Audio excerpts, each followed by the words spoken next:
Baik. Ya, baik kita mulai. Alhamdulillah.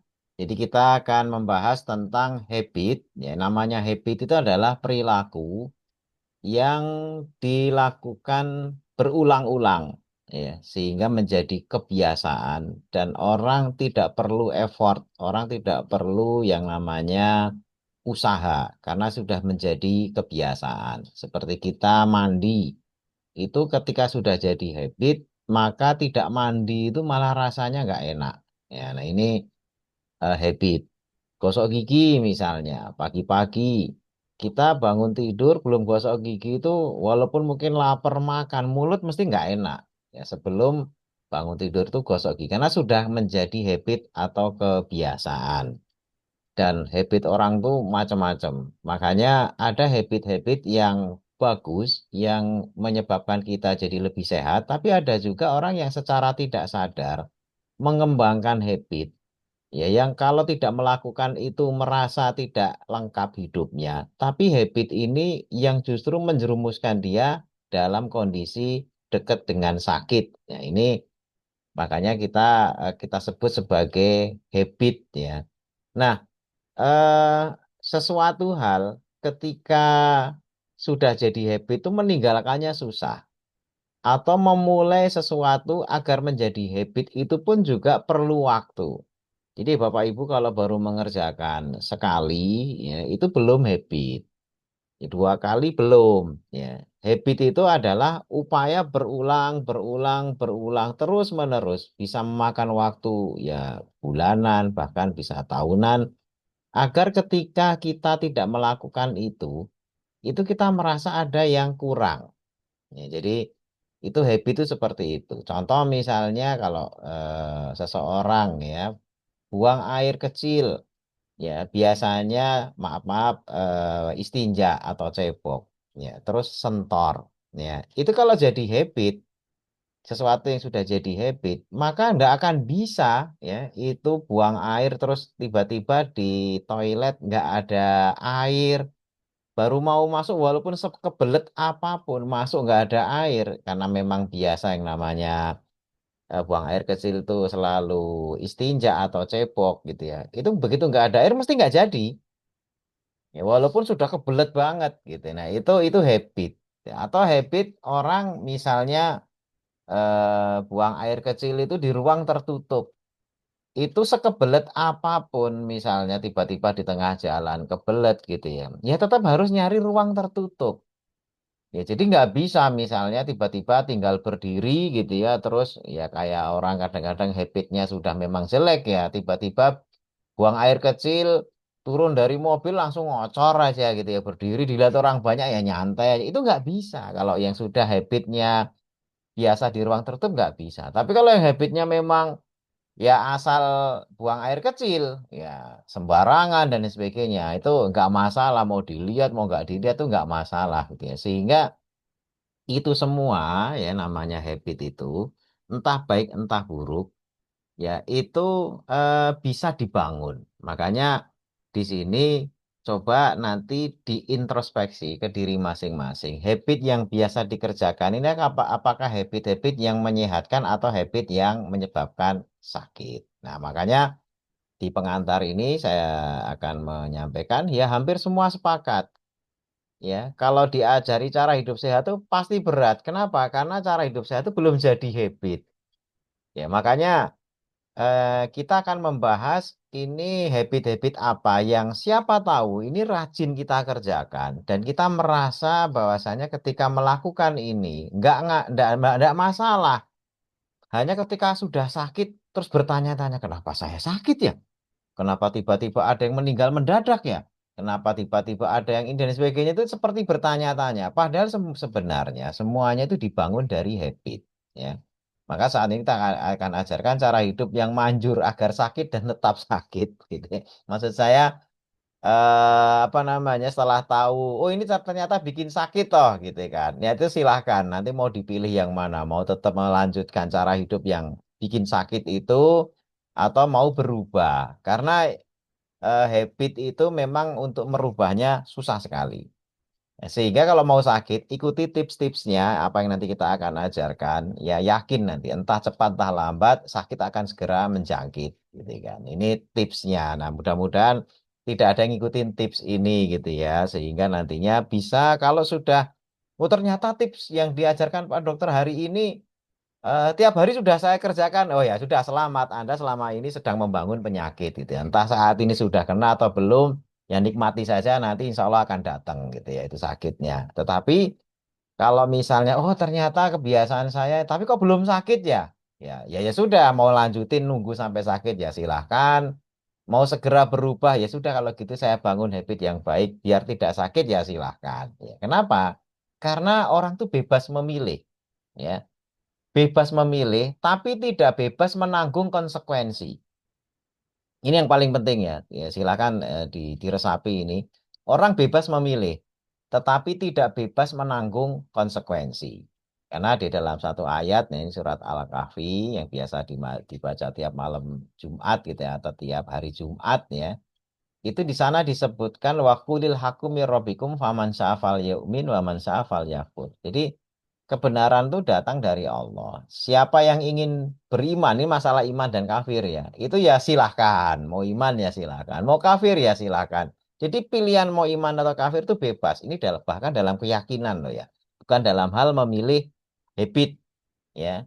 Dalam hal keyakinan mau masuk neraka atau masuk surga itu bebas. Tetapi ya, jadi silakan amalannya itu bebas, mau apapun bebas. Tetapi orang tidak bebas menanggung konsekuensi. Ya, sehingga ketika membangun habit-habit yang tidak sehat, yang bikin sakit, ya jangan lantas kemudian berangan-angan jadi sehat.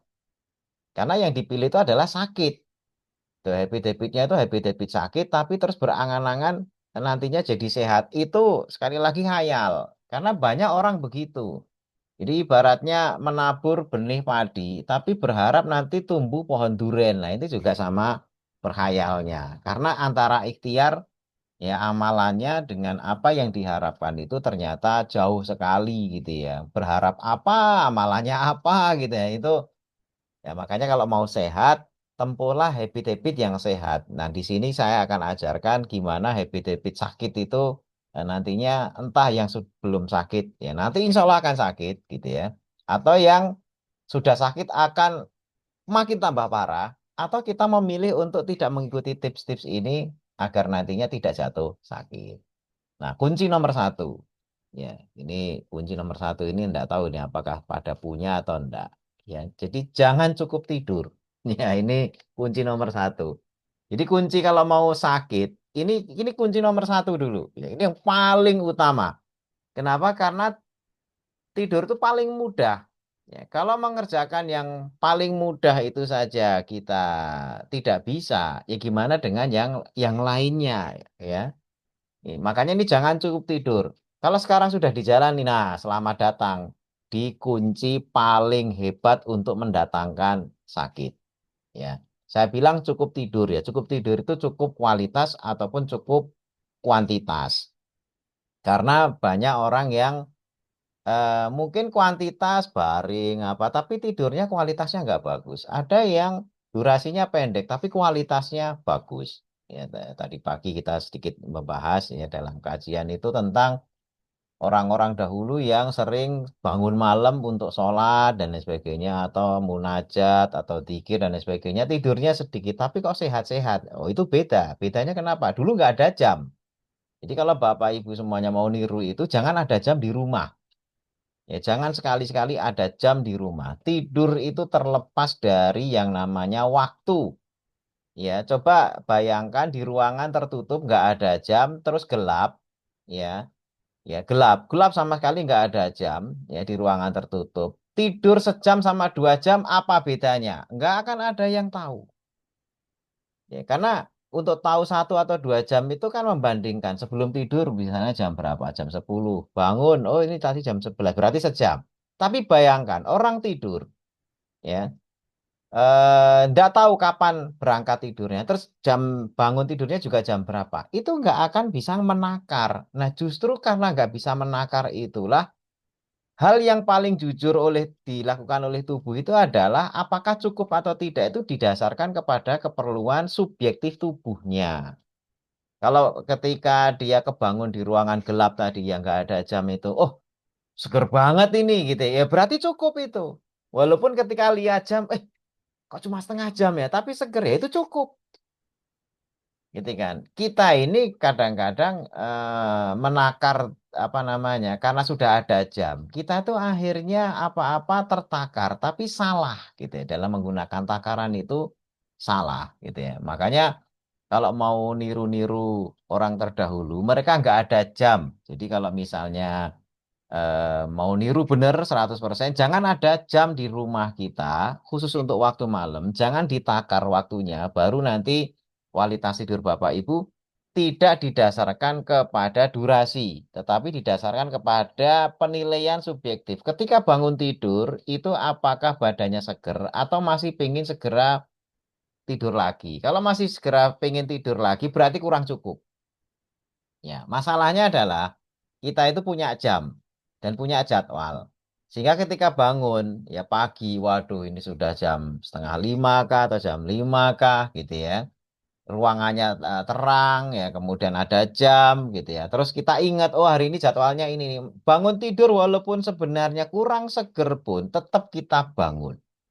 Karena segera mengatur jadwal akan begini, begitu, dan sebagainya. Dan ini adalah menabung utang tidur. Jadi utangnya itu ditabung. Karena setiap kali bangun itu apa namanya, ada utang-utang yang tidak segera dibayar karena kualitas tidurnya berarti semalam itu kurang. Tapi karena mendesak segera ada aktivitas, ya orang itu akhirnya nggak peduli. Ya, walaupun masih ngantuk, masih keliengan, tidurnya kurang, ya tetap aja mandi. Nanti kalau mandi, ngopi, sarapan seger ya udah jalan lagi. Padahal ya tubuhnya itu sebenarnya berteriak pengen tidur lagi, tapi nggak akan dituruti gitu ya, karena kita ada jam. Ya. Nah ini dengan kurang tidur, tubuh akan mengaktifkan permintaan energi besar. Nah ini pemahamannya. Dengan kurang tidur, tubuh akan mengaktifkan permintaan energi yang besar di pagi hari. Artinya apa? Tubuh itu kan yang paling jujur menjadi juri. Juri tidur kurang atau tidak itu tubuh kita. Ya, jadi kalau misalnya tadi ya badannya kurang seger, bangun masih loyo, bangun masih tidak fresh, tidak pengen segera bangkit terus bergerak gitu ya. Itu berarti tidur kita kurang. Nah, karena tidur kurang, maka tubuh itu merasa harus mencukupi kekurangan energinya dengan apa? Dengan makan dengan energi yang besar. Sehingga apa? Pagi hari hormon kortisol yang ini tipe orang yang kurang tidur itu ya. Hormon kortisol adalah hormon stres. Yang pagi hari normalnya memang paling tinggi itu pagi. Itu pagi aja sudah tinggi ditambah lagi kurang tidur, maka akan digenjot lebih besar kortisolnya. Kortisol itu hormon stresnya untuk produksi gula di liver. Jadi hormon kortisol ini Bapak Ibu semuanya, kenapa pagi hari itu adalah paling besar diproduksi? Karena tubuh kita itu didesain untuk menghasilkan energi paling besar itu di pagi. Karena memang desain tubuh kita itu aktivitas di siang hari. Sehingga karena sang pendesain kita, yakni yang Maha Kuasa yang menciptakan kita itu sudah mendesain siang itu memang untuk aktivitas, maka pagi hari itu langsung disediakan energi yang besar dan cara memproduksi energinya itu adalah dengan dikirim hormon kortisol melalui liver. Ya, livernya dikirimi hormon kortisol ya bukan melalui liver tapi dikirimi hormon kortisol sehingga livernya memproduksi gula. Nah, gula inilah yang dimaksudkan untuk energi aktivitas pagi. Karena awal penciptaan manusia mencari makan itu adalah dengan tidak segera tersedia. Jadi benar-benar mencari makan tuh mencari. Kalau orang zaman sekarang, makanan nggak perlu dicari karena 24 jam tuh ready.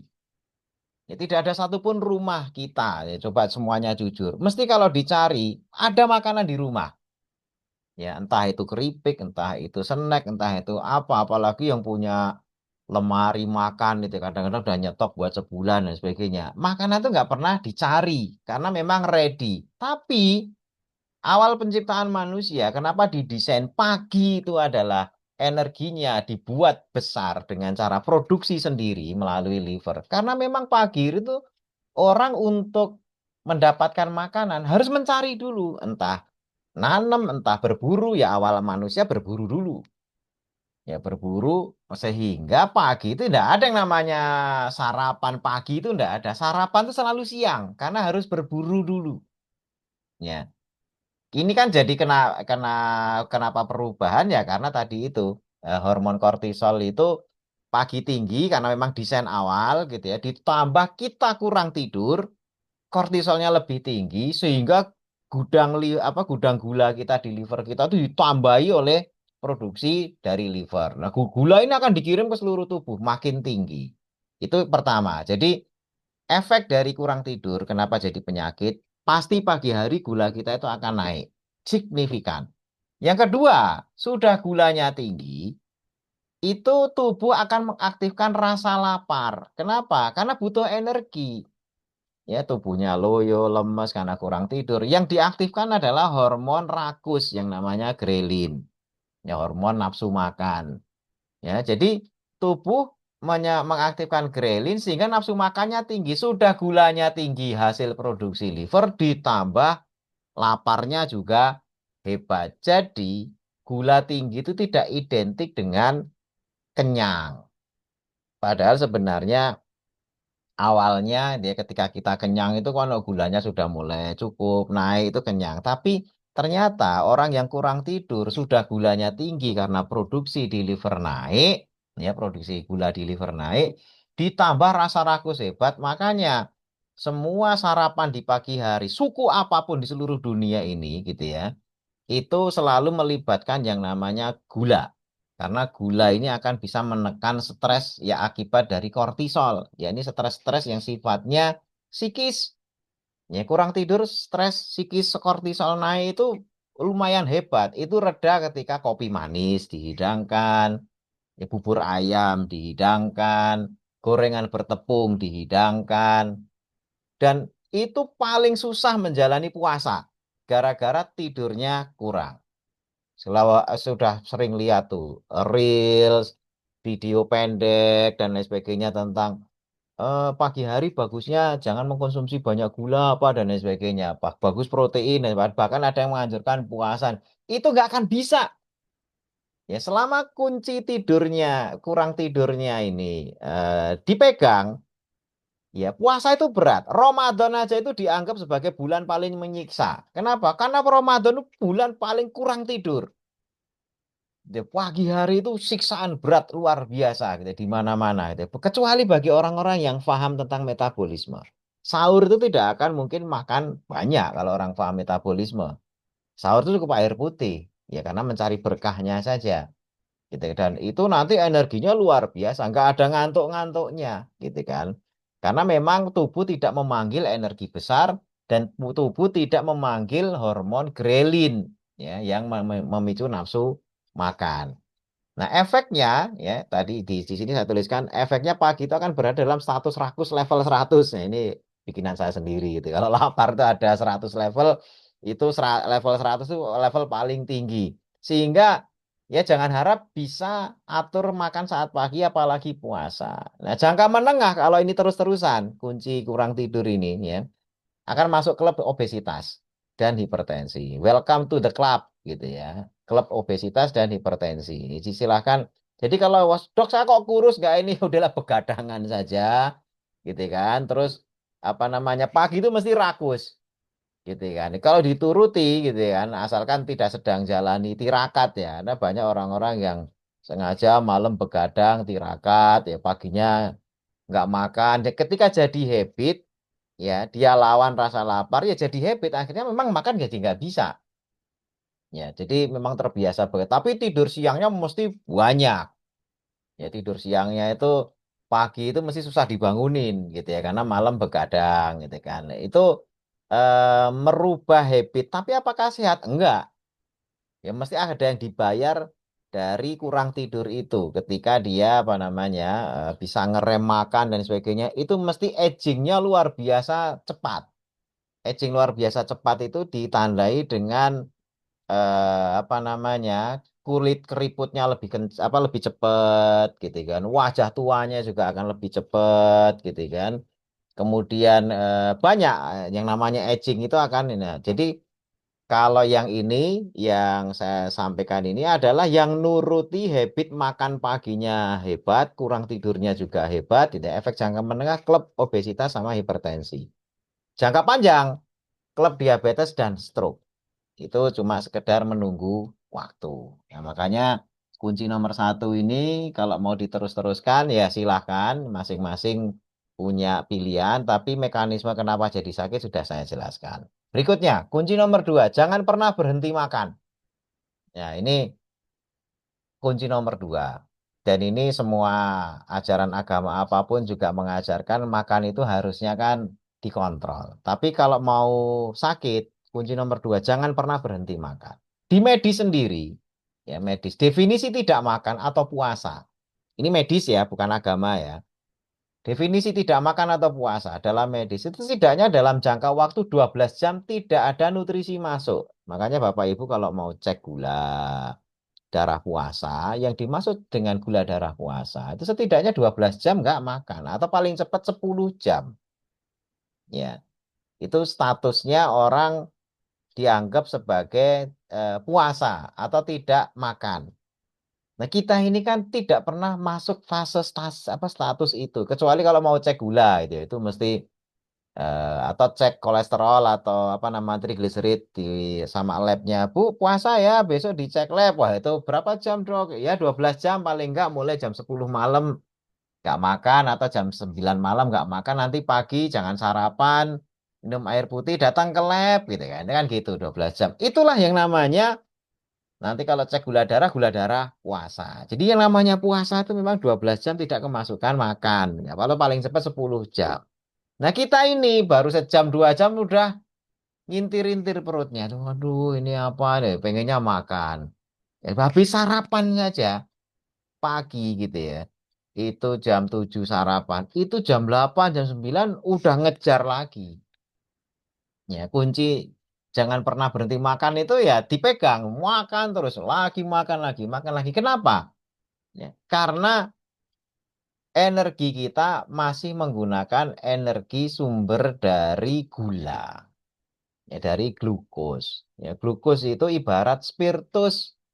Spiritus itu bahan bakar yang kalau dipakai gitu ya, itu gampang habis, gampang tekor. Coba Bapak Ibu kalau punya lampu dari spiritus, itu cepat sekali habis. Ya, panasnya memang ya lumayan gitu kan. Ya, panasnya lumayan, tetapi ya boros. Refill lagi. Coba bayangkan kalau Bapak Ibu pakai lilin ya atau pakai minyak kelapa untuk bikin lampunya atau untuk penerangnya. Itu semalaman walaupun minyak kelapanya cuma sebotol kecil, nyala terus itu, awet. Ya itulah bedanya gula sama minyak atau lemak. Gitu kan. Spiritus itu dari gula, itu bahan bakar yang cepat sekali tekor. Jadi kunci jangan pernah berhenti makan ini kalau selama base atau basic makanannya itu karbohidrat, ini akan gampang sekali dituruti. Ya, tidak berhenti makan maksudnya hajar terus pencernaan, asupan makan tanpa henti di setiap waktu. Jam 7 ada makanan masuk, jam 8 ada masuk makanan, jam 9, jam 10, setiap jam. Berhenti itu hanya tidur. Tidurnya pun karena tidurnya itu jam 11, bangun jam 3 misalnya atau jam 4. Ya 11, 12, 1, 2, 3, 4, 5 jam. Itu belum pada status makan. Ya belum status puasa. Baru 5 jam. Ya. Karena begadang tadi kan, begadang itu. Terus tiba-tiba pagi ya mesti akan segera lapar. Makan lagi. Bangun jam 6 atau jam 5 itu yang pertama disamber ya makanan gitu ya. Langsung makan terus tiap jam.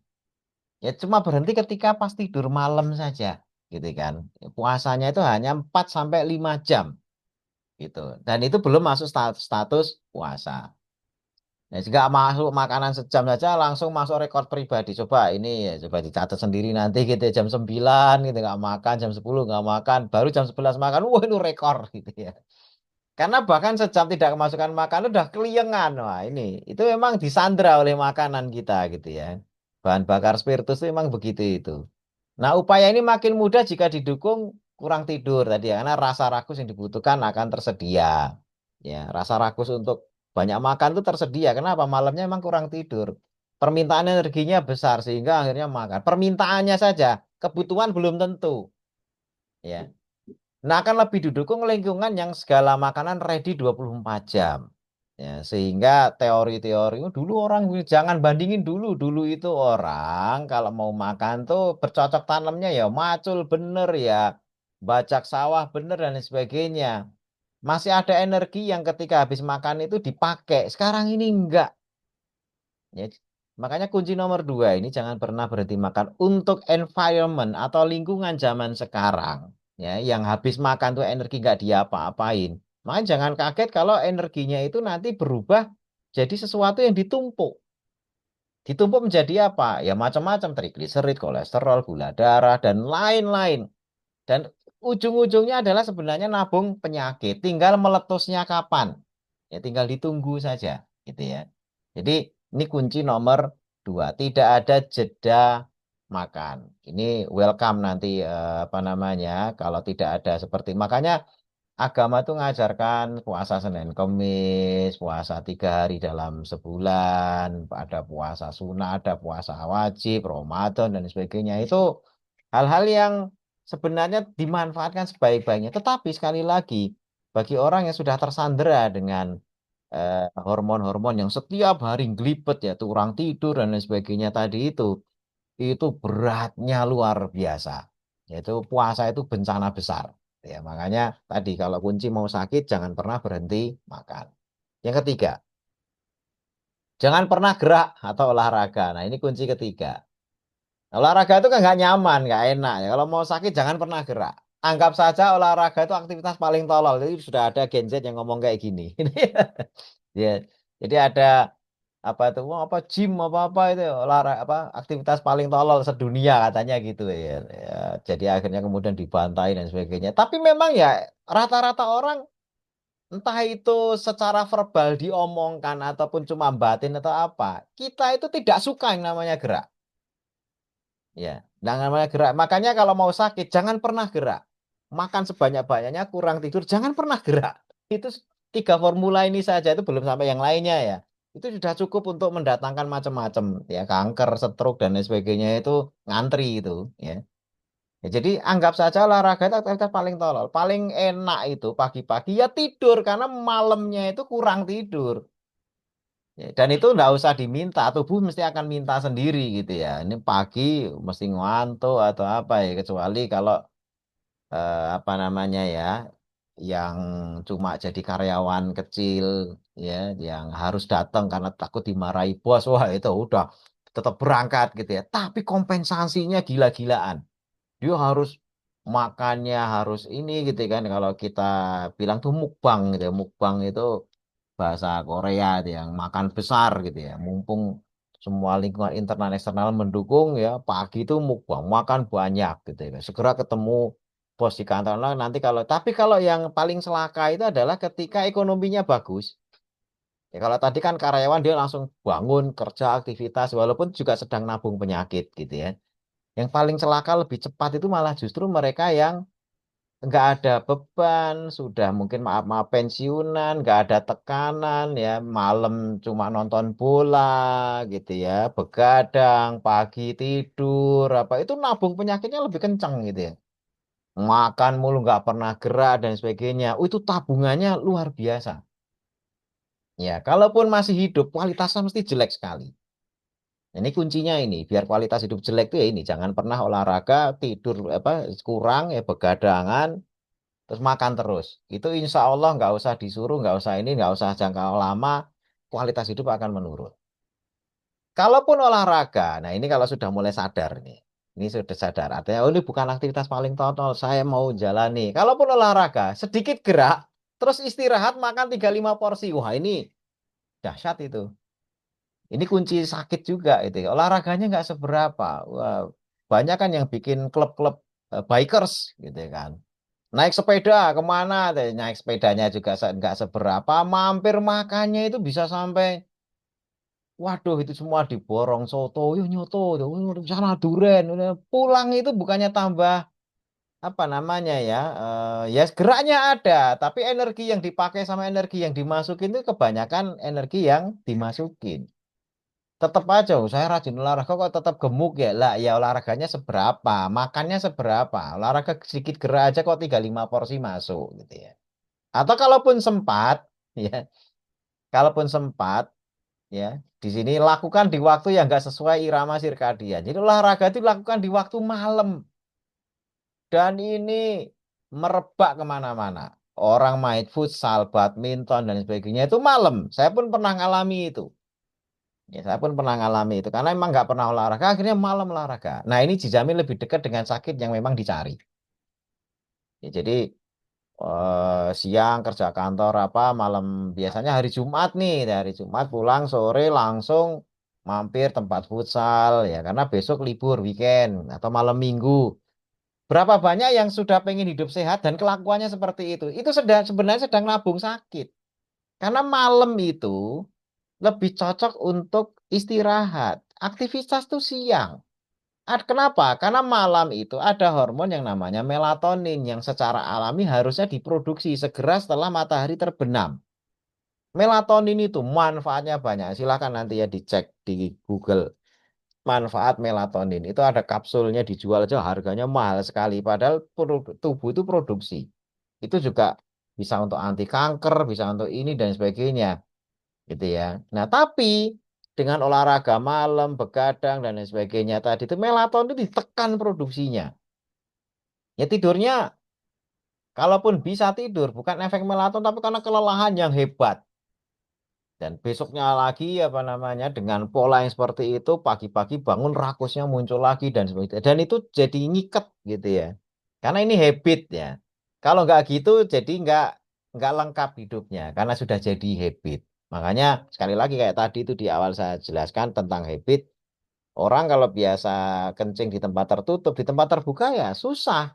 Kebelet kayak apapun ya harus nyari ruang tertutup gitu kan. Yang biasa cebok nggak ada air ya nggak bisa gitu kan. Nah ini hal-hal yang, nah ada orang-orang yang olahraga ya pokoknya malam, siang malah enggak ya karena memang sempatnya malam. Nah ini bagusnya segera melakukan perubahan, diatur jadwalnya. Ya. Karena ini mengabaikan pesan Al-Quran bahwa siang itu terbaik untuk aktivitas, malam itu terbaik untuk tidur. Ja'alnal laila libasa, ja'alnan nahara ma'asya. Nah, ini hanya untuk yang mau sehat aja, tapi ya kalau yang mau sakit ya silahkan dibolak-balik gitu ya. Kemudian jangan pernah kena sinar matahari. Ini terkait sama sinar apa irama sirkadian. Jangan pernah kena sinar matahari agar bisa begadang lebih lama. Kunci bisa begadang dan susah tidur adalah tidak pernah terpapar sinar matahari. Itu kunci itu. Jadi Bapak Ibu kalau sekarang ini ngeluh apa namanya? Pengennya itu ngeluh gitu ya, ngeluh malamnya itu pengen begadang misalnya itu. Gampang saja, jangan pernah siangnya kena sinar matahari. Itu langsung begadang itu lebih mudah. Jadi orang yang punya keluhan gangguan tidur, nah baru kalau keluhan gangguan tidur, siang itu usahakan terpapar sinar matahari minimal 1 jam atau 2 jam. Itu akan memudahkan kita mendapat tidur kualitas yang bagus. Jadi tubuh itu harus dikasih sensor, dikasih rangsangan. Taunya siang dan malam, bukan dari jam dinding tubuh kita itu. Jam dinding itu kan buat konsumsi mata. Ya, jam dinding itu buat konsumsi mata. Oh, jam 7, terus kita mikir jam 7 apa ini? Oh, malam. Oh, jam 7 apa ini? Oh, jam 7 pagi gitu ya. Itu kan konsumsi mata. Tapi kulit kita, seluruh anggota tubuh kita, taunya siang dan malam hanya dengan sinar matahari.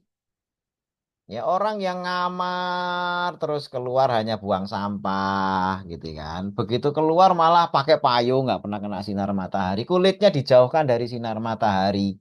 Ya, itu gimana bisa tidur enak? Ya susah, apalagi sebelum tidur pegang HP. Wah, itu lebih hebat lagi. Nonton TV. Wah, itu lebih hebat lagi. Maka kunci nomor satu itu dipegang erat-erat itu tadi ya. Kunci nomor satu itu adalah kurang tidur. Ya, itu dibantu dengan jangan pernah olahraga, jangan pernah kena sinar matahari. Kalau orang yang pengen kualitas tidurnya bagus, olahraga itu mesti dilakukan. Sinar matahari itu dia akrab. Ya, tapi di jam-jam yang memang sinar mataharinya sehat itu nanti tidur malamnya. Ya, ini tips bagi yang susah tidur gitu ya. Kena sinar matahari wajib. Jangan enggak, pagi kena, sore kena gitu ya. Untuk memberi informasi pada tubuh kita bahwasanya oh ini loh siang. Ya, sehingga hormon itu akan diproduksi sesuai gitu ya. Oh ini loh malam gitu ya, matahari terbenam dan sebagainya itu melatonin diproduksi, tidur kita nyaman, melatoninnya bisa untuk obat macam-macam penyakit yang diproduksi oleh tubuh kita. Nggak perlu beli melatonin dari kapsul, mahal ya. Itu mahal, tubuh kita bisa produksi gitu ya. Orang kan sekarang ini apa-apa kapsul. Butuh apa namanya? Itu apa namanya yang untuk awet muda itu ya. Kolagen, konsumsi kolagen. Lah ini gimana caranya konsumsi kolagen biar awet muda? Kolagen itu produksi tubuh kita. Ya, tubuh kita yang produksi untuk awet muda, sendi dan sebagainya itu tubuh kita produksi. Ngapain dari luar? Dari luar itu kolagen bentuk apapun yang masuk ke dalam tubuh kita itu hanya akan dihancurkan jadi asam amino. Kolagen yang masuk tidak langsung jadi kolagen. Nah, ini yang seringkali tidak dipahami.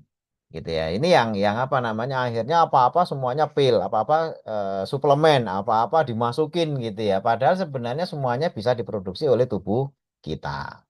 Kunci nomor 4 ya, jaga agar selalu stres. Nah, ini penting ini. Stres itu ada 3 macam. Biar sakit itu stres 3 macam ini harus selalu ada. Stres fisik, stres psikis, dan stres metabolik. Jaga selalu stres itu berarti stresnya stres kronis. Ya, kronis itu jangka panjang. Jangka panjang. Makanya stres kronis ini bukan sehari 2 hari. Karena ada stres yang namanya akut. Stres akut itu adalah stres yang sifatnya singkat. Stres akut itu bagus. Ya, bagus. Olahraga itu stres. Tapi akut. Ya, sehingga cuma sebentar capek apa sehari. Tapi kalau berlarut-larut, dipaksa, diforsir, nah itu malah nggak bagus. Itu namanya stres kronis. Tapi olahraga pagi, capek, berkeringat, ya, kemudian istirahat, kemudian apa tidur malamnya cukup, besok lagi olahraga, nggak apa-apa, ada karena ada jeda istirahat. Tapi kalau siang, malam, pagi, sore olahraga terus sampai diforsir, itu namanya stres kronis. Ya, jadi stres akut itu menyehatkan, stres kronis itu mematikan. Nah, agar tetap sakit, ya jaga selalu stres. Ya, ini stres kronis, fisik, psikis, maupun metabolik. Fisik, gas terus kejar setoran. Wah, ini apa namanya? Target, omset, apa, wah itu dikejar bener. Ini kerja siang jadi malam, malam jadi siang, pontang-panting. Nutrisi nggak penting, yang penting makan enak. Nah, itu biasanya kalau orang sudah sibuk gitu. Ya, orang lapangan nih rata-ratanya. Udah sibuk ini, itu dan sebagainya. Ngelembur gitu ya. Di kantor apa nih gitu ya. Itu mesti makanan yang enak-enak. Yang mau dibayari kantor gitu ya. Nah, itu akhirnya beli yang tentu saja makanan-makanan. Apakah itu burger, pizza, apa yang semuanya makanan olahan. Gitu ya. Jadi nutrisi nggak penting. Yang penting makan enak. Terus kalau sudah kejar setoran, ya tidak cukup tidur. Itu fisik mesti stres. Ya fisiknya stres. Ya. Kalau stres psikis, nah ini biasanya pengangguran ini. Rajin baca hoax kebencian. Ya namanya hoax itu kan memang memancing kebencian, memprovokasi. Jadi hatinya itu penuh kebencian. Wah, di apa namanya dibikin kesel gitu, dibikin marah, dibikin ya penuh emosi. Itu stres-stres psikis itu ya. Atau nonton series bersambung. Ya, yang bikin jengkel. Orang series itu kan kalau bersambung mesti bersambungnya itu di cerita yang gantung. Gantungnya itu bikin penasaran dan bikin jengkel. Ya, pas bersambung itu biasanya pas jagoannya itu udah mau mati, ya, akhirnya bikin penasaran, bikin jengkel. Nah, kayak gitu-gitu dijaga itu. Biar nantinya stres psikisnya makin bikin sakit gitu ya. Walaupun itu hiburan. Ya, karena saya sudah nguji sendiri beberapa kali gitu ya kan. Tubuh saya itu buat ujian nonton sebenarnya nonton film kartun, kartun yang ada agak tegang-tegangnya gitu-gitu ya. Itu tensi naik, tensi naik. Makanya yang suka nonton film horor, thriller apa gitu-gitu, tontonan-tontonan gitu-gitu, ya mungkin kalau anak-anak muda nganggapnya hiburan ya, tapi sebenarnya itu ngaruh karena itu stres psikis ya.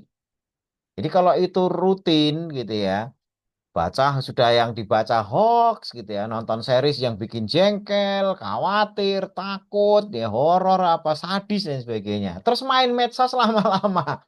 Wah, ini stres psikisnya terjaga banget ini gitu ya. Medsos lama-lama kenapa bisa jadi stres psikis? Karena yang dilihat status-status teman-temannya yang sukses-sukses. Gitu ya. Apakah kita tidak sukses?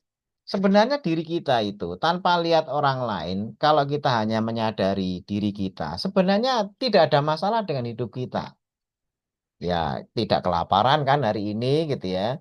Tidak sedang ada masalah yang serius, tapi jadi serius ketika lihat temennya itu atau status orang lain ya yang hidupnya lebih baik. Makanya orang Facebookan, lihat Instagram, lihat status orang, status WA dan sebagainya, itu bisa ngurangi kebahagiaan tuh sekian puluh persen. Yang tadinya hidupnya itu nggak apa-apa, jadi apa-apa. Ya, ketika gajian di kantor, gitu gajinya mungkin cuma 3 juta, 2 juta, nggak kurang sebenarnya, cukup-cukup saja. Nggak kurang, nggak kelaparan juga. Itu nggak ada masalah gitu kan. Tapi jadi masalah ketika lihat temennya yang dulu mungkin di kelas itu lebih goblok dari dia. Tiba-tiba kok lagi tur ke HW gitu ya. Lagi piknik, foto-foto, ya duitnya lebih banyak atau yang lainnya. Wah, itu bisa sakit hati. Makanya main medsos lama-lama itu yang tadinya happy-happy itu bisa berkurang happy-nya. Gitu kan. Itu hal-hal yang akhirnya stres psikis itu bisa terbangun. Ini kuncinya kalau mau jaga tetap stres itu ya harus harus main medsos lama-lama, lihat status orang, nonton series bersambung yang bikin tadi itu jengkel, terus rajin baca hoax, kebencian dan sebagainya. Atau nggak usah hoax lah. Berita-berita yang ada sekarang ini kan juga semuanya jelek karena yang namanya media itu bad news is good news. Jadi baca berita tuh bikin orang makin hopeless. Ya, Gosip coba dong, gosip. ya, ya apalagi Berita gosip. gosip. Enggak berita yang nyata aja gitu ya. Karena semua media itu hanya akan memuat berita-berita yang jelek. Jadi akhirnya harapan kita pada dunia ini, wah baca berita di mana-mana buruk semuanya ya. Karena kalau berita baik, coba Bapak-Bapak Ibu, di kampungnya ada kerja bakti gitu ya. Bikin selokan makin lancar. Apa jadi berita? Enggak menarik. Kalaupun dimuat enggak ada yang baca. Gitu kan. Semua yang sifatnya bakti sosial apa itu nggak akan jadi good news. Yang di good news itu kalau misalnya wah ini ada peristiwa apa pembunuhan massal apa dan lain sebagainya itu berita baru gitu ya. Tapi kalau bangsa bagi-bagi makanan massal berbuat baik nggak jadi berita. Akhirnya orang yang gemar baca berita walaupun bukan hoax itu hidupnya akan makin termehek-mehek karena dia itu memandang dunia itu hopeless, nggak ada harapan ke bawah. Makanya kalau hidup mau happy, tidak ada stres psikis, hindari berita. Ya, baca saja yang baik-baik buat diri kita agar terjaga positif thinkingnya, gitu ya. Nah, stres metabolik, jaga tensi gula darah, trigliserid tetap tinggi. Ya, selama nggak bikin sakit kepala atau kenceng leher. Karena orang itu lebih lebih perhatian kepada kenceng leher dan sakit kepala. Ketika cek tensi 200, bawahnya 150 atau 120. Pak, dokternya aja yang sampai kebingungan. Pak, Bapak ini bahaya sekali ini. Dok, nggak pusing. Ya udah, dikasih obat juga nggak diminum. Ya, itu kenapa? Fokus orang hanya masalah sakit kepala atau kenceng leher. Habis makan mungkin nyate atau kenceng lehernya. Padahal kenceng leher karena lihat billing ya, wah, mahal amat ya sate ya. Kenceng lehernya langsung gitu ya. Itu kok, ini kolesterol jangan-jangan tinggi. Lo kok malah terkait sama kolesterol? Nggak ada kaitannya gitu kan. Jadi orang tuh lebih konsen. Penyakit paling ditakuti di seluruh dunia saat ini, ya, itu adalah sakit kepala dan kencang leher. Gitu ya. Tensi tinggi orang nggak takut. Gula darah apalagi selama nggak bikin sakit kepala dan kencang leher. gulanya 500. Wah, senyum-senyum seperti apa superhero. Pak, gulanya 500. Oh, nggak kerasa apa-apa, Dok, saya. Jadi seakan-akan hebat gitu kan. Ini salah, Bapak Ibu semuanya. Jadi jangan fokus kepada sakit kepala atau kencang leher. Nggak penting, nggak punya duit aja juga bisa kencang leher, gitu kan. Bisa sakit kepala, padahal semua kondisi tubuhnya sehat. Jadi jangan fokus pada sakit kepala atau kencang lehernya, tapi angka-angka tensinya. Berapa tensinya, gula darahnya berapa, trigliseridnya berapa. Walaupun tidak sakit kepala dan kencang leher, itu harus jadi perhatian. Tapi kalau cuma fokus kepada sakit kepala dan kencang leher, welcome to the club gitu ya. Jaga selalu stres karena itu stres metabolik. Stres metabolik itu kadang-kadang nikmat. Contoh, glucose spike. Glucose spike itu stres metabolik. Bapak Ibu makan es krim gitu kan, 2 gelas misalnya. Padahal gulanya di situ naik bisa sampai 300-an ketika spike itu. Tapi apakah kemudian timbul sakit kepala kencang leher? Enggak, glucose spike itu nikmat. Tapi itu stres metabolik. Dijaga aja terus begitu. Maka insya Allah penyakit dalam jangka waktu tidak terlalu lama itu akan menghinggapi kita. Apakah itu aterosklerosis, apakah kemudian nanti yang lain-lainnya itu akan datang. Makanya sinyal-sinyal tubuh kita itu terkait sama stres itu kadang-kadang yang namanya stres itu tidak selalu kok sakit atau apa enggak. Stres metabolik itu yang paling menipu. Ya. Terus yang obesitas, jaga tetap obesitas. Yang penting sehat, gitu kan. Padahal ini kalau kemarin Dokter Tompi itu ya, Dokter Tompi itu kan agak agak ini ya. Kok ada istilah obesitas yang penting sehat? Nggak apa-apa yang penting sehat. Obesitas sendiri itu sudah dalam definisi tidak sehat, gitu ya. Jadi ibaratnya ada yang bilang gini, nggak apa-apa tipes, yang penting sehat. Loh, ya nggak apa-apa tipes, nggak penting sehat. Loh, tipes sendiri itu sakit apa sehat? Tipes itu sakit. Kok nggak apa-apa tipes yang penting sehat sama dengan yang nggak apa-apa obesitas yang penting sehat itu sama persis. Nggak apa-apa demam berdarah yang penting sehat sama persis itu. Jadi kalimat itu nggak ada harusnya, gitu kan. Jadi apa namanya hal-hal seperti ini banyak terjadi di masyarakat, gitu kan. Makanya ketika sudah mulai overweight, obes, segera dikoreksi karena itu adalah tanda-tanda tidak sehat. Sebagaimana ketika lihat trombosit, ini badan demam, segera koreksi. Jangan dibiarkan demam. Trombositnya turun, segera dikoreksi. Jangan dibiarkan semakin turun, karena itu bahaya. Gitu kan. Cuma masalahnya, stres metabolik itu nikmat. Nah, itu masalahnya itu saja. Gitu. Masalahnya itu saja. Karena yang dicari orang hidup itu kan nikmat, gitu kan. Padahal sinyal-sinyal itu dikirim, ya, oleh apa namanya Sang Maha Kuasa agar sinyal-sinyal yang jelek-jelek itu diperbaiki agar jadi baik. Tapi orang tertipu oleh kenikmatan. Yang kenikmatan itu bayarannya nanti berat. Kalau mau dengan konsekuensinya ya nggak apa-apa. Itu kan pilihan sekali lagi gitu ya. Mau sehat silakan, mau sakit silakan. Karena memang saat ini di awal sudah saya sampaikan hidup itu pilihan. Mau tetap sakit silakan. Mau pilih sehat juga silakan. Masing-masing yang merasakan diri sendiri. Asalkan ketika sakit ya sabar, tidak ngeluh, pasrah itu juga dapat pahala. Atau yang sehat juga dimanfaatkan untuk ibadah itu juga pahala. Kemudian kunci agar selalu stres, jangan pernah bersyukur, gitu ya. Selalu iri sama tetangga, punya temen apa itu selalu lebih baik daripada punya kita, gitu kan. Marah sama keadaan, oh, semua disalah-salahin, gitu ya. Nyinyir always, gitu ya. Kalau dianggap semua yang ada di sekitar kita nggak ada yang benar dirinya sendiri, gitu ya. Itu kunci agar selalu stres, gitu ya. Orang-orang kayak gitu itu stres itu sebenarnya, gitu ya. Jadi kalau jangan pernah bersyukur itu ya bisa terbantu dengan sering nonton main medsos lama-lama tadi status temen apa itu susah bersyukur jadi akhirnya gitu kan. Iri sama tetangga dan lain sebagainya kan makanya ada istilah rumput tetangga lebih hijau, langit tetangga lebih biru gitu ya. Awan tetangga lebih putih ya itu kan gara-gara itu gitu ya. Nah, ini hal-hal yang dijaga agar selalu stres. Itu asalkan mau sakit ya jaga aja. Tapi kalau mau sehat sebaliknya. Kita tidak sedang membahas tips sehat, tips agar sakit itu yang kita bahas.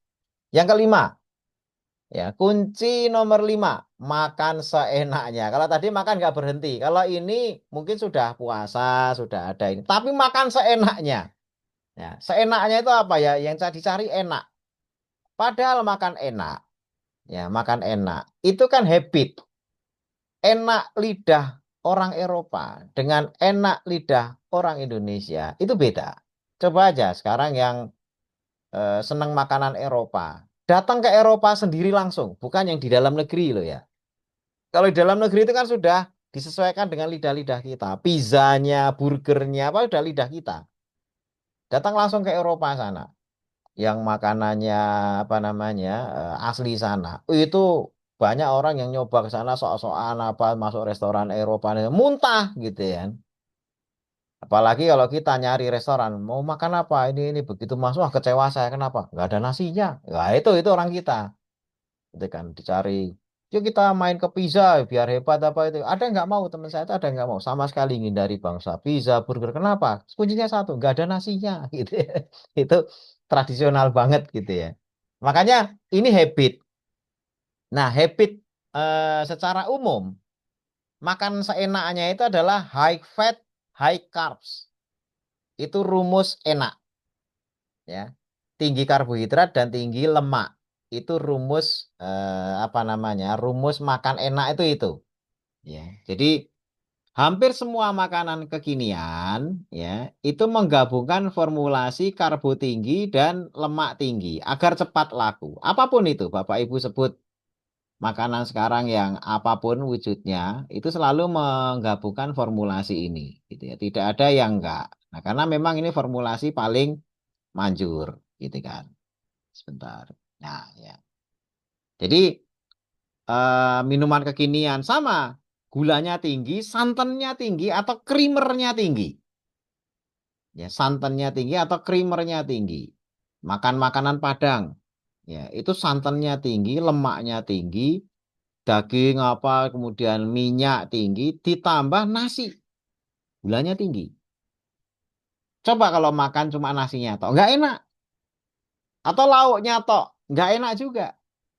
Ya, makanya ini sama-sama harus keduanya ada. Nah, hyperpalatable zaman dulu oke-oke saja. Kenapa masih oke? Karena ketika orang makan seenak itu, ada tempat untuk buang energinya. Entah macul, entah membajak sawah, entah yang lainnya ada. Ya, karena memang benar-benar mereka mencari makan. Zaman sekarang dibuang kemana coba energinya? Nggak ada. Yang ada mesti nyari tempat di tubuh kita sendiri. Ya kalau masih bisa diubah jadi lemak, jadi lemak. Ketika gudang lemaknya udah penuh, tapi makanannya nggak berubah, ya akan digunakan untuk yang lain. Untuk membangun penyakit-penyakit, untuk membangun stroke, untuk membangun jantung koroner, untuk membangun gagal ginjal, membangun diabetes, membangun kanker, dan lain sebagainya dari situ. Ya, jadi orang fokus kepada yang penting makan halal dan enak. Toyib nggak penting. Ya, toyib itu nggak penting. Padahal selalu halalan dan toyiban itu kalau di dalam Al-Quran selalu dipasangkan. Itu selalu sepasang, nggak pernah nggak. Ya. Makanya eh, ketika hanya fokus pada ya yang penting halal gitu kan. Karena toyib itu sudah berkaitan dengan kondisi. Contoh, Bapak Ibu sudah apa namanya diabetes, gulanya 500, makan nasi udah nggak toyib. Oh, tapi kan yang penting halal lah. Iya silakan. Kalau halal mana ada ayat mengharamkan nasi gitu. Enggak ada. Tapi toyib enggak. Oh enggak toyib enggak penting loh. Kalau enggak penting kenapa setiap ada ayat makanlah kalian halal dan toyib. Ya, dalam koridor toyib inilah makanya kenapa saya selalu nganjurin. Nah udah jangan lagi tersandera sama nasi gitu kan. Kenapa? Karena sudah enggak toyib lagi. Sudah tahu diabetes gulanya 400, 500. Orang kena kanker gitu kan. Nasi gimana? Loh nasi itu ngasih makan kanker hebat. Tidak akan bisa dimakan oleh sel normal. Mesti akan memberi makan sel kankernya. Artinya apa? Nasi udah nggak toyib. Ya jangan lagi. Tetapi kan halal. Kita nggak bahas halal. Nah, ayat turun itu mesti punya tujuan. Halalan toyiban itu selalu berpasangan. Tidak pernah cuma toyib saja gitu ya. Tidak pernah tidak hanya halal saja. Halal dan toyib itu selalu berpasangan. Kita aja yang misah. Mencerai beraikan antara halal dan toyib. Sehingga fokus hanya halal saja. Toyibnya ditabrak-tabrak. Akhirnya apa? Sakit. Ya tapi kan boleh sakit ya nggak apa-apa. Ya, kembali lagi pilihan ya. Makanya kan siapa yang mau sakit ya silakan. Pilihan kan silakan itu kan. Semuanya bisa memilih bebas tapi tidak bebas menanggung konsekuensi. Nah, vegetarian loh, ini orang vegetarian. Tidak banyak menolong selama masih dalam formulasi yang di atas tadi. Ya, di atas itu artinya apa? High carb dan high fat. Loh, vegetarian masa ada fat? Banyak. Fat dari vegetarian kan dari santan itu kan fat juga gitu kan atau minyak itu dari tumbuhan gitu kan. Nah, itu bisa mendatangkan masalah juga ketika digabungkan dengan nasi, digabungkan dengan gula, digabungkan dengan yang semuanya dari tumbuh-tumbuhan gitu ya. Hanya makan tumbuhan aja kan orang berharap ini sehat. Ternyata enggak juga. Karena tubuh kita itu sehat, makanan dari manapun asalnya, yang dibaca oleh tubuh itu bukan asalnya, tapi makronutrisinya apa. Ya tubuh kita tidak, oh ini tumbuhan, oh ini hewan. Enggak. Tubuh kita tuh hanya mengenal apakah itu protein, apakah itu karbohidrat, apakah itu lemak yang masuk ke tubuh. Nggak peduli apakah itu dari tumbuhan atau hewan, gitu kan. Nggak peduli namanya apa. Ya misalnya ada es krim kok dinamai bakso, ya nggak ngaruh ke perut kita nggak ngaruh. Hei perut, saya makan bakso ya, padahal es krim. Tidak lantas kemudian perutnya ketipu, enggak. Ya tetap dia akan olah sesuai dengan yang masuk. Oh ini gulanya tinggi. Ada daging, ya, atau mungkin ada apa namanya makanan yang nangka misalnya. Terus kita namai, oh ini ayam goreng, padahal nangka. Ya tubuh tidak lantas kemudian ketipu ini dia. Nama itu nggak penting. Makanya kadang-kadang kalau saya ditanya, dok diabetes eh, nasi putih katanya nggak bagus ya. Kalau nasi merah sama aja orang kandungannya juga tetap karbohidrat. Sama aja, itu akan diubah jadi gula. Naikin gula juga, hanya masalah ada yang cepat, ada yang lambat. Tapi naikin juga, naiknya berapa? Tinggi juga, semuanya tinggi. Gimana kalau kita ubah jadi nasi kuning? Ya sama aja, nasi putih, nasi kuning sama aja, cuma berubah warnanya aja gitu ya. Nah itu hal-hal yang seringkali orang itu di lapangan nggak paham bahwasanya perut kita, tubuh kita itu tidak kenal nama, tidak kenal sumber. Yang dia kenal apakah yang masuk protein, karbohidrat, atau lemak. Jadilah kita harus memahami tubuh kita sendiri, gitu ya. Makanya apa vegetarian, apa diet apa, nggak penting. Yang penting itu adalah tubuh kita itu kita masuki apa bahan nutrisinya. Kalau memang sudah tidak toyib, hentikan, hentikan. Kalau sudah tidak toyib, apapun namanya, ya kan. Makanya sering saya nasihati tadi itu yang kanker, yang diabetes, udah jangan gula pasir, udah jangan nasi lagi. Kentang gimana sama aja, jagung sama aja, karbohidrat, naikin gula juga karena ujung-ujungnya berubah jadi glukosa. Loh semuanya kok nggak boleh? Bukan nggak boleh, sudah nggak toyib.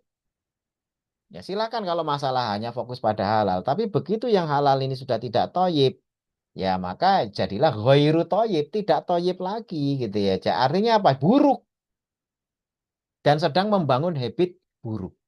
Makanya kunci nomor 5 itu makan seenaknya. Nah, saya agak jeda sebentar, saya berikan waktu kepada Pak Indra karena ada beberapa promo-promo menarik yang nanti Pak Indra mau sampaikan hal-hal yang terkait dengan hadiah-hadiah. Jadi mungkin pada senang ya tentang adanya hadiah-hadiah.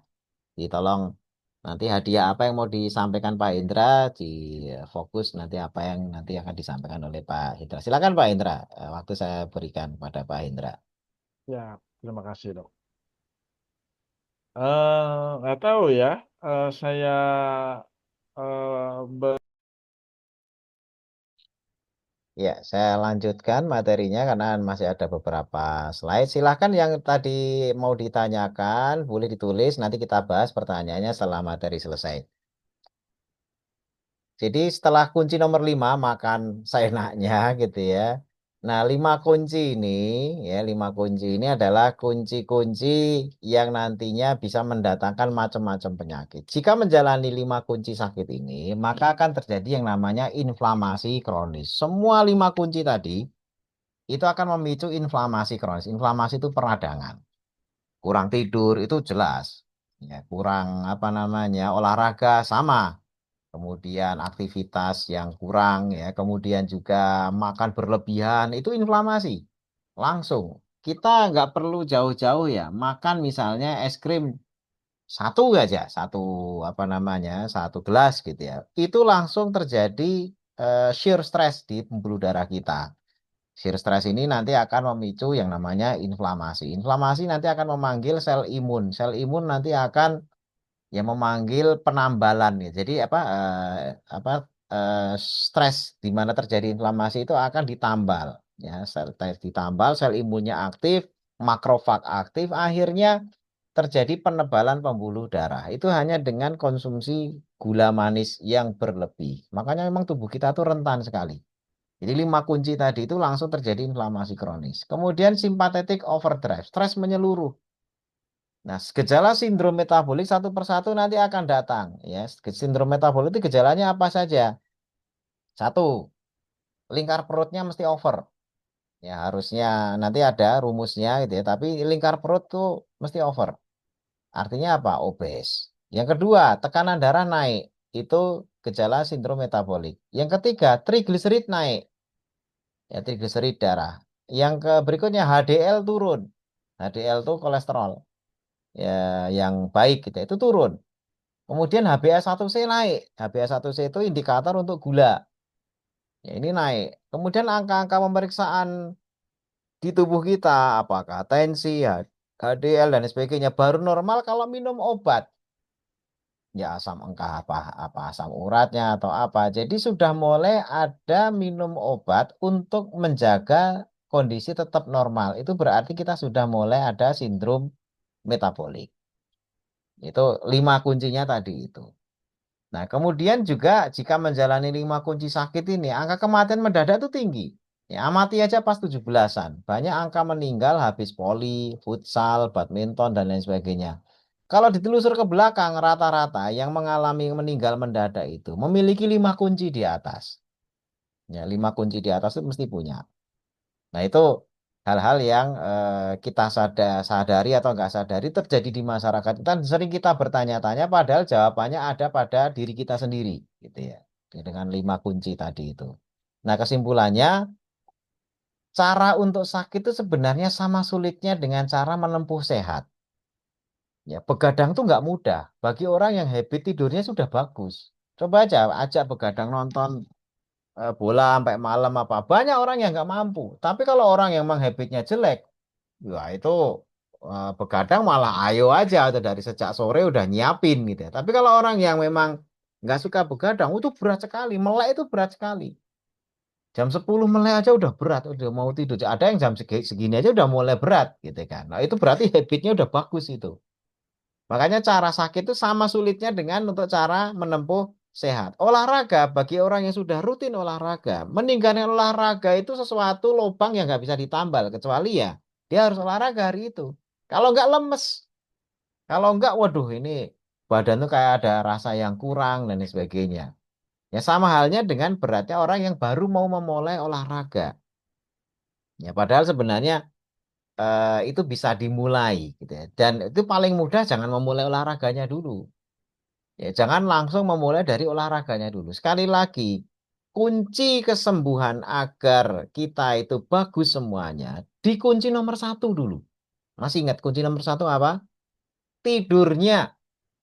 Ya, perbaiki dulu tidurnya, kualitasnya, durasinya, perbaiki dulu. Itu nanti insya Allah kalau tidurnya cukup, pagi itu nggak usah disuruh, itu mesti pengennya gerak. Ya, kemudian tahan lapar bisa lebih lama. Asalkan kunci tidurnya ini benar-benar beres. Makanya dari sini dulu. Baru nanti mau program yang lain silakan. Tapi selama tidurnya masih belum beres, yang lainnya jangan harap bisa beres. Karena kunci utama, makanya kenapa saya taruh di awal, itu adalah tidurnya dulu diperbaiki. Di banyak negara, negara-negara maju maupun negara berkembang, sudah mulai banyak klinik-klinik yang hanya menolong orang untuk bisa tidur. Di New Zealand, di Australia, di Amerika, itu ada klinik-klinik tidur. Satu tidur itu saja diperbaiki. Ya kan? Karena banyak yang mereka itu mengalami gangguan kesehatan, angka kematian tinggi dan sebagainya dari tidurnya yang tidak beres. Di Indonesia ini sudah mulai. Bahkan kemarin sempat saya share berita Ya, paling jelek kualitas tidur se-Asia Tenggara apa se-Asia saya lupa kemarin. Itu Indonesia. Ya kita ini tidur aja ya saya sampai agak ini ya. Kita ini tidur aja nggak becus apalagi kerja. Itu ya, itu. Tidur aja itu nggak bisa kita ini, nggak pinter kita ini tidur gitu. Ya. Gimana kerja gitu kan? Atau mungkin karena kerjanya pinter jadi akhirnya tidurnya nggak pinter gitu kan. Padahal tidur itu paling mudah gitu ya. Kemudian ilmu, nafsu dan keinginan seseorang lah yang mendukung mau memilih mana. Kan ini habit gitu kan. Mau merubah ke mana itu ilmu itu paling mendukung. Harus tahu dulu ilmunya. Nah, kemudian setelah tahu ilmu, tinggal nafsu dan keinginannya. Sudah tahu itu belum tentu langsung kemudian mudah. Enggak, nafsu dan keinginan itu jadi penghambat. Makanya ilmu, nafsu, keinginan seorang yang mendukung mau milih mana. Banyak yang ingin sehat, tapi kunci-kunci menuju sakit dijalani semua. Lalu berkhayal semoga Allah memberi kesehatan.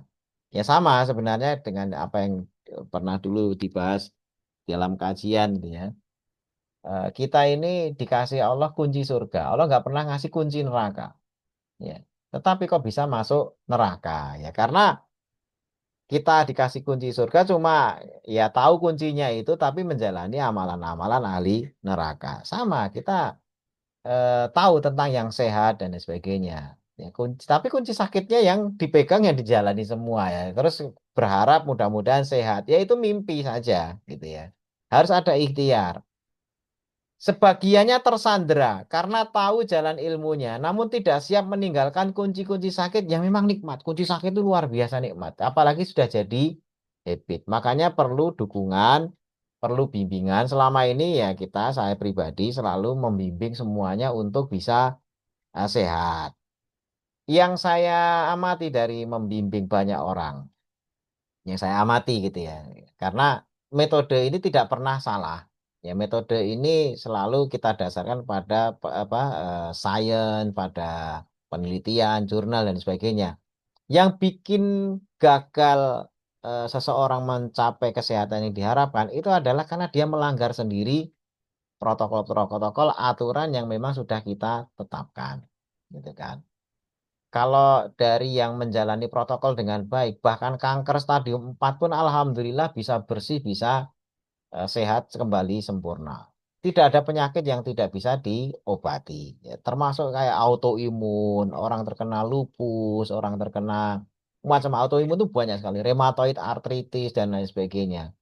Itu selama mau menjalani apa namanya terapinya dan tertib, itu 100% bisa tertolong. Termasuk yang kayak sindrom nefrotik, ya itu juga penyakit-penyakit imun, ginjal rusak karena penyakit imun dan lain sebagainya, itu bisa sembuh 100%.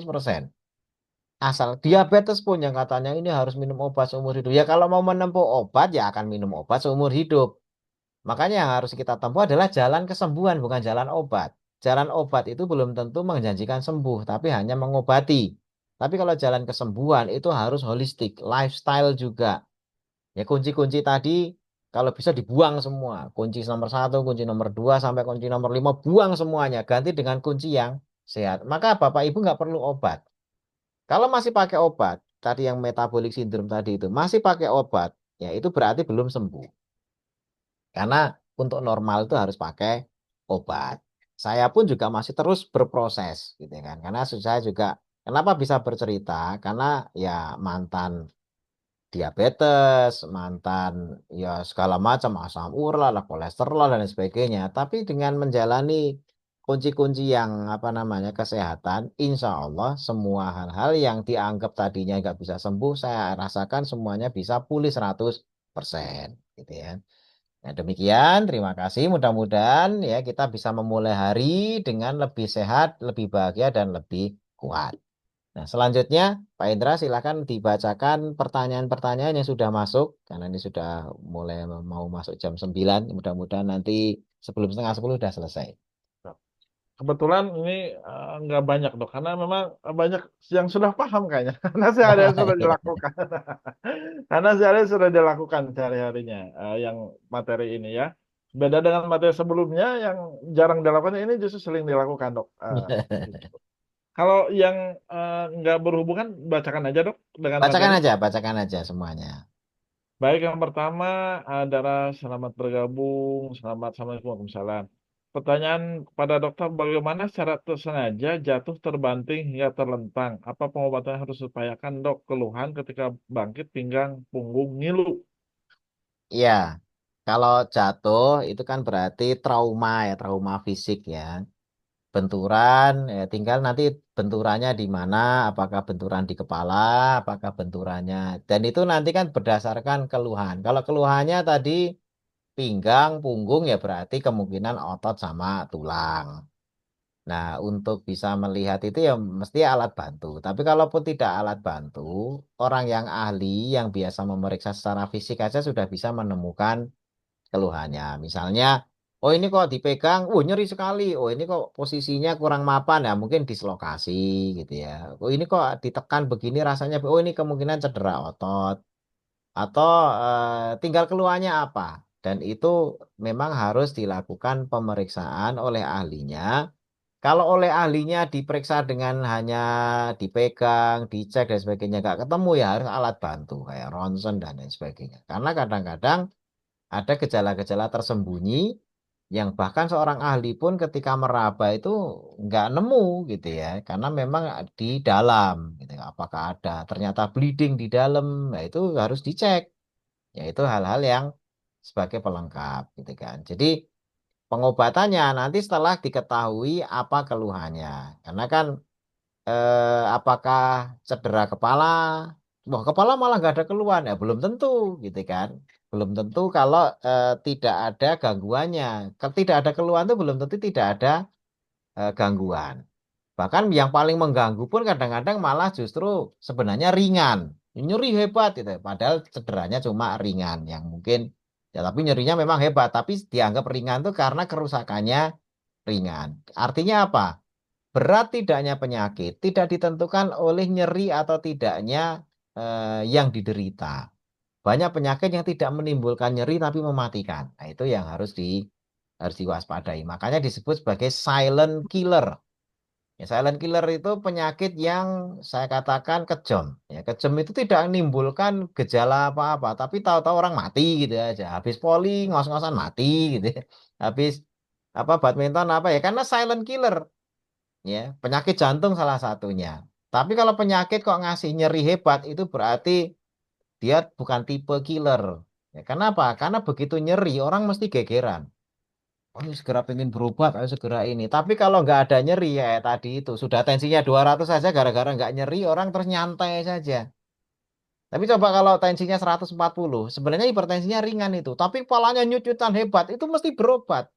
Dan itu mesti sama dokter minum obat ya Pak. Itu taat sekali. Kenapa?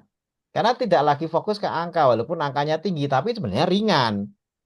Ya, tapi karena pusingnya hebat, dia mau nunduk sama dokter gitu. Tapi kalau tadi yang 200 nggak ada nyeri gitu ya. Ya akhirnya dikasih obat pun "Oh, apaan nggak perlu orang saya ini kok jadi kayak superhero tadi itu. Nah itu yang apa namanya Kok harus aneh, dok, ya, waspada. gitu? Ya, Bilang gitu, dok, ya. Kok aneh, kok saya nggak sakit kepala, dok? ya yang malah dirasakan Udah rata-rata tensi orang merasa 80 hebat. udah sakit. Ya tadi orang merasa hebat dengan tidak sakit, tidak nyeri. Padahal itu bahaya. Jadi orang sudah ketika tensi kok sampai 200 berarti dia nggak hebat. Berarti dia stresnya tinggi. Ya, sehingga tubuhnya itu ngasih sinyal Anda itu stres bukan hebat gitu. Anda itu sudah Alarmnya mati parah gitu. berarti, dok, ya. Iya, alarmnya harus dengan tensi. Harusnya alarm yang biasa itu harusnya nyala gitu kan. Harusnya nyala itu pusingnya harusnya ada tensi segitu. Tapi alarmnya dimatikan sendiri oleh yang punya tubuh. Karena setiap kali pusing hanya cuma minum Bodrek kah, hanya minum anti nyeri kah, atau yang lain-lainnya gitu ya, dimatikan. Ya, sehingga akhirnya tensi 200 seperti nggak ada rasa apa-apa karena tubuhnya juga udah kebal. Gitu. Adaptasi ke yang tidak sehat. Berikutnya.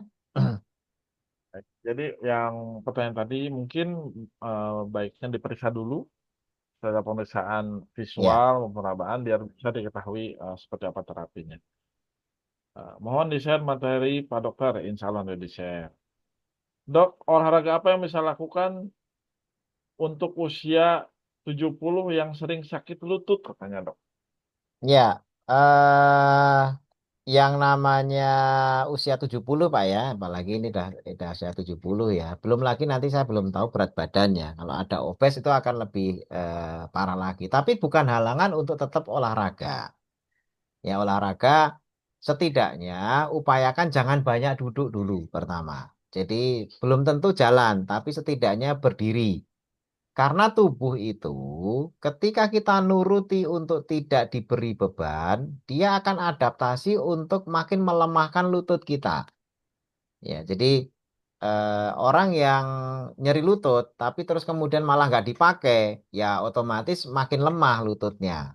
Tapi kalau nyeri lutut, kita cari dulu sebab nyeri lututnya apa. Kalau misalnya nyeri lutut itu karena osteoporosis, pengeroposan tulang misalnya, justru malah malah paling bagus tulangnya harus dikasih beban. Tapi pelan-pelan, bertahap, jangan langsung beban berat. Ketika tubuh dikasih beban, maka bagian tulang itu akan mengirim sinyal ya ke dirinya. Oh, ini tulangnya kok keropos, tapi kok dapat beban. Nah, sehingga tulang itu akan manggil kalsium. Jadi kalsium untuk bisa nempel ke tulang itu dengan cara diminta. Tubuh kita itu ada sistem demand, sistem permintaan, ya. Tulang butuh kalsium, itu tulang harus minta. Nah, caranya biar tulang minta, ya tulangnya dikasih beban. Ya, kalau tulang kita tidak pernah dikasih beban, maka dia tidak akan pernah punya permintaan. Gitu. Ini makanya lutut sering sakit, jangan malah tidak olahraga. Kalau memang sakitnya hebat, ya dicari dulu sebabnya apa. Nah, tapi tetap olahraga. Kalau belum bisa berdiri, olahraga dengan duduk, gitu ya, atau olahraga statis yang mengaktifkan lutut. Ya, mengaktifkan lutut. Tidak selalu dengan membebani lutut, tapi mengaktifkan lutut sambil duduk, tapi kakinya ngayuh, ya ngayuh kayak orang ngayuh sepeda statis itu gitu ya, atau ngayuh yang tidak harus pakai sepeda statis ya sekedar ditekuk diluruskan ditekuk diluruskan sambil duduk saja gitu kan. Kan ada olahraga yang hanya mengandalkan kursi, ya Bapak tinggal atau Bapak Ibu tinggal duduk saja di kursi, kakinya dilurusin ke depan sekian menit, ditekuk sekian menit, diluruskan lagi sekian detik gitu ya, bukan menit ya, sekian detik diluruskan, ditekuk, gitu aja udah olahraga itu. Digantung apa ini terus ditekuk lagi, ya itu kita udah olahraga. Nah, itu hal-hal yang bisa dilakukan, tapi nanti sekali lagi harus cari penyebab nyeri lututnya. Kalau pengapuran, pengapuran itu ada ruang sendi yang luka karena sebetulnya memang sudah usia ya, maka juga harus disesuaikan. Nah, itu saya belum tahu, tidak bisa menganjurkan apapun sebelum tahu diagnosa nyeri lututnya ini apa, gitu kan. Tapi setidaknya jangan berhenti olahraga walaupun lutut nyeri, tapi disesuaikan sesuai dengan nanti apa diagnosanya. Demikian Pak Indra. Jadi yang penting bergerak. Ada dokter yang menyarankan kalau malam kurang tidur atau kualitasnya buruk, pagi tidak disarankan untuk olahraga. Gimana itu, dok? Ya itu betul. Artinya kurang tidur itu kan apa namanya, kondisi stresnya itu tinggi. Olahraga itu juga stres. Jadi ketika ada stresor yang belum dikoreksi, jangan lagi ditambah dengan stres. Bahkan yang biasa puasa intermittent, pagi nggak sarapan, makan hanya makan siang saja gitu kan. Nanti setelah jam 12 makannya. Itu pun kalau kurang tidur dan laparnya hebat, ya tetap boleh memperpendek waktu puasa intermittennya gitu kan. Jadi tidak harus selalu 16 jam gitu, enggak. Ya kalau jam 8 udah, waduh ini badan kok nggak enak, kurang tidur, ya makan enggak apa-apa. Protein gitu ya yang paling bagus untuk merecovery kebutuhan energinya atau lemak gitu ya. Itu paling bagus sarapan tuh itu memang. Yang lain? Saya sambung dok sedikit karena ini cukup berulang pertanyaan seperti ini. Eh, Bagaimana dengan yang sudah terpaksa menjalani pekerjaan yang memang mengharuskan dinas malam dok, seperti nakes misalkan tuh dok. Kadang satu shift tuh berarti selama seminggu dia masuk malam terus, atau security atau aparat kepolisian itu untuk lebih biar kita memaintain seperti apa dok di siang harinya gitu.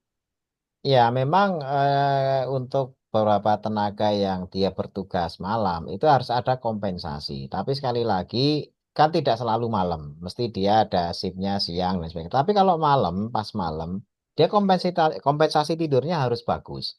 Hanya sekali lagi, yang namanya tidur siang itu tidak akan mendapatkan manfaat yang sama dengan tidur malam. Tidur siang itu tidak merecovery apapun kecuali utang tidurnya. Ya, jadi hanya sekedar oh rasa lelahnya hilang. Tapi kalau tidur malam, ya itu akan merecovery gitu ya. Semua hal yang mungkin siang itu banyak sel rusak, dia akan terjadi regenerasi. Banyak sel yang perlu dibangun lagi, ya dia bangun lagi. Itu tidur malam. Tapi kalau tidur siang, aktivitas yang seperti itu kita nggak akan dapatkan. Makanya jangan sekali-sekali mengandalkan tidur siang, karena tadi itu, kalaupun tidurnya cukup, agingnya tidak akan melambat, justru makin cepat, gitu kan. Tulangnya lebih tua lebih cepat, ya giginya, ya rambutnya, ya semuanya, kulitnya itu menua lebih cepat ketika hanya mengandalkan tidur siang. Sehingga kalau pas lagi shift ya memang tidur siangnya diperbagus, tapi kalau pas lagi shiftnya siang, malamnya tidur harus Hah. bagus. Ya. Selanjutnya, ini bertanya, jika BAB jarang dan kurang tuntas, apa dampaknya dan bagaimana solusinya? Kalau metabolisme ini. Ya, BAB itu lebih banyak dipengaruhi juga oleh tidur ini. Ya, jadi tidur itu mempengaruhi apa? Satu, pasase usus. Gerakan usus itu kalau kurang tidur dia akan melambat. Itu yang pertama. Jadi sistem parasimpatis dan simpatis itu mengatur usus. Parasimpatis itu mempercepat, simpatis itu memperlambat.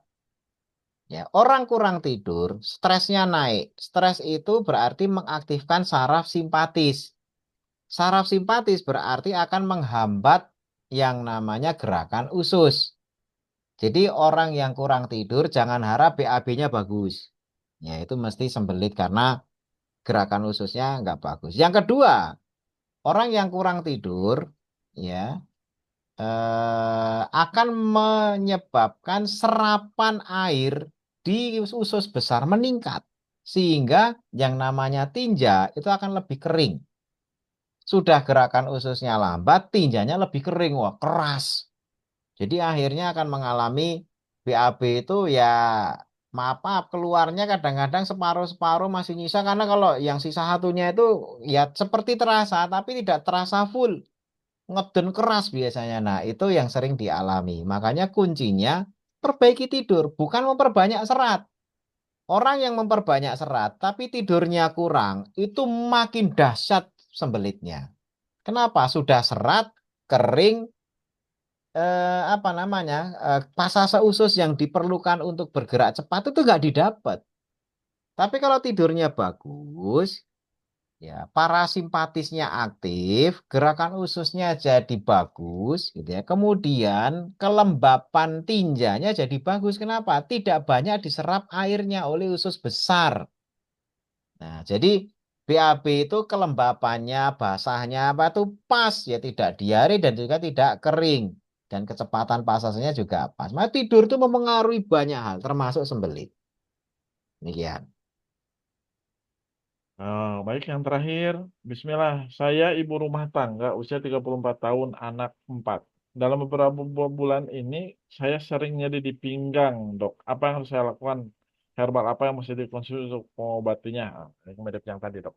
Ya, nyeri pinggang kan masih keluhan ya. Kita belum tahu sebabnya dari mana. Kalau tadi dikaitkan sama kesibukan, ngurus anak dan lain sebagainya, kemungkinan besar ya karena otot. Yang kita biasa sebut LBP, low back pain gitu ya. Itu dari otot. Bisa juga dari saraf. Tapi kalau dari saraf, biasanya tidak hanya pinggang, tapi sampai ke kaki-kaki, sampai kesemutan, kebas, atau nyeri hebat. Tapi kalau keluhannya hanya di pinggang, kemungkinan hanya otot. Nah, yang namanya otot itu kan berarti keluhan otot yang sifatnya lokal. Lokal itu berarti karena gerakan yang sifatnya statis dalam waktu lama. Sehingga yang diperlukan adalah bagaimana jangan terlalu banyak duduk. Ya, duduk itu walaupun sepele gitu ya, tetapi seperti saya nih, webinar ini kan duduk tadi dari sejak jam 7 ya, bukan setengah 8 ya. Idealnya ketika kita duduk paling nggak 1,5 jam atau paling lambat 2 jam itu iringi dengan berdiri. Ya, 1,5 jam itu paling optimal. 1,5 duduk segera ingetin untuk kita berdiri peregangan 5 sampai 10 menit baru duduk lagi. Nah, itu nanti akan mengurangi nyeri pinggang. Nah, masalahnya kadang-kadang ibu-ibu, kadang-kadang kalau ngomong, entah nonton TV, entah di samping, mungkin motongin sayur, ngelupas bawang, atau apa, itu banyak duduknya, berjam-jam tuh bisa betah. Apalagi sambil ngawasi anak ngomong, nah itu pinggang yang dihajar. Yang kedua, tidurnya, ini terutama yang pakai kasur, yang sudah mulai, atau spring bed gitu ya, yang sudah mulai melengkung. Ya, tidur yang di posisi sehingga kita ketika tidur telentang harusnya kan datar, tapi dia nekuk dan posisi berat badan kita kan terpusat di tengah karena di situ ada lambung, ada apa namanya isi perut dan sebagainya itu tengah itu mesti. Nah, ini akan menyebabkan pinggang kita itu menekuk. Nah, ini dalam jangka waktu lama bisa juga menyebabkan nyeri pinggang ya karena kan coba Bapak Ibu kalau saya tanya ngangkat sendok itu ya ini kebetulan di depan saya ada sendok gitu ya contoh ngangkat sendok itu berat apa ringan ya kita jawabnya ringan gitu kan tapi 3 jam kalau kita Berat juga. nah 3 jam begini terus gitu kan itu tidak akan ringan kalau sendok begini tuh oh ringan enteng itu dok itu pulpen juga ringan coba 3 jam begini terus berat sama tekuan kecil di pinggang kita ketika kita tidur itu kan nekuk posisinya nekuk begini gitu ya ya tidak menimbulkan apa-apa tapi bayangkan ketika kita tidur nekuknya itu adalah 4 jam atau 3 jam nekuk terus sekarang ini ada penyakit yang namanya text neck itu ini ada ahlinya dokter di Jakarta text neck itu adalah teks itu kan tulisan. Neck itu leher. Itu adalah gangguan buat orang-orang yang sering bawa HP, terus nunduk kepala begini berjam-jam, ya entah nulis WA, entah nulis nonton status atau apa, nonton HP, pokoknya nunduk begini. Posisi nunduknya ini, gitu ini apa namanya, kepala kita nunduk begitu itu, dalam jangka waktu sekian ya menit atau sekian jam, itu menimbulkan celah di tulang belakang kita itu bisa saraf kejepit tapi di leher. Biasanya saraf kejepit itu kan di pinggang. Tapi orang modern gara-gara HP ada penyakit namanya text-neck apa ya text-neck dia yang kemudian akhirnya gangguan saraf kejepitnya itu di leher. Itu gara-gara aktivitas ringan tapi berjam-jam. Ya itu masalah gitu ya. Makanya saya tidak lantas mendiagnosa pasti itu ya ini kan baru keluhan. Tapi kita kan nggak langsung bilang, oh itu ini mesti gagal ginjal, jangan. Itu nanti kita takut gitu kan. Kita lihat yang sederhana dulu, gitu kan.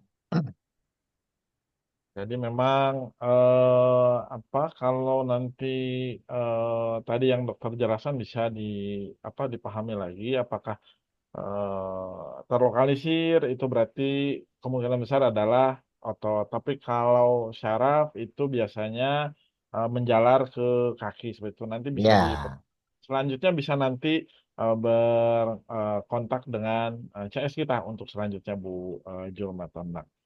Bagaimana saya oh ini yang tadi Bu Cahaya. Tadi jadi yang terbanting tadi mungkin tidak menyimak. Jadi alangkah baiknya kata Pak Dokter tadi karena ini sifatnya trauma ada jatuh diperiksakan dulu ke dokter ke ahlinya biar tahu apa atau di mana cederanya atau sakitnya baru kemudian bisa dikonsultasikan selanjutnya. Jadi memang ini harus melalui pemeriksaan secara visual dan betul. dilihat juga oleh dokter. Jadi yang tadi yang jatuh tadi bisa diperiksakan dulu langsung aja biar ada kelanjutannya seperti apa untuk terapinya.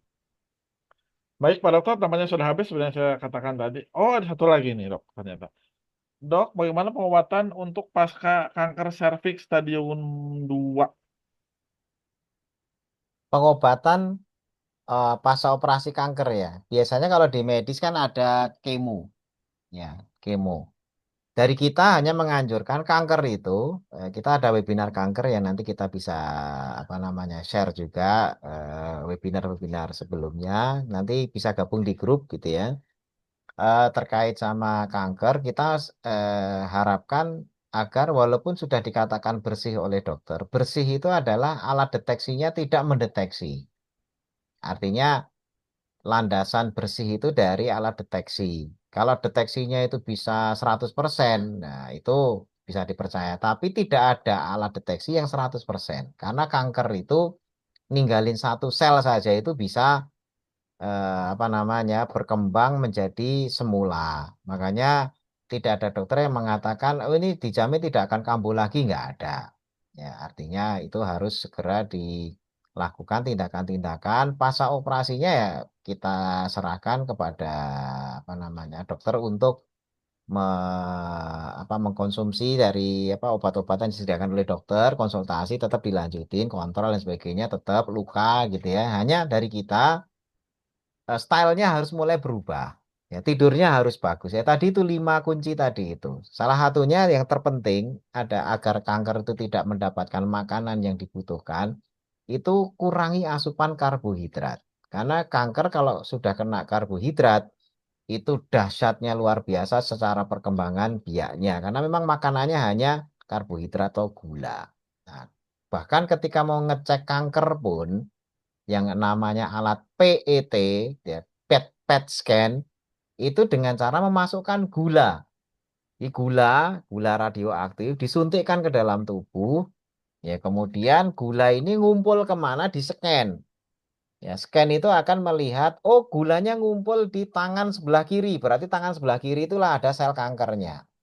Karena scan-nya itu ngikutin gula itu lari kemana, di titik mana Diborong, dok, ya. gula itu. Diborong sama kansernya, dok ya. Ya, diasup sama kansernya, maka disitulah berarti kumpulan kankernya itu ada. Karena memang watak kanker ini semuanya udah tahu. Dokter itu juga udah tahu. Dokter kanker juga udah tahu. Cuma masalahnya kalau ditanya, dok makan apa aja? Makan apa aja. Ini kan lucu.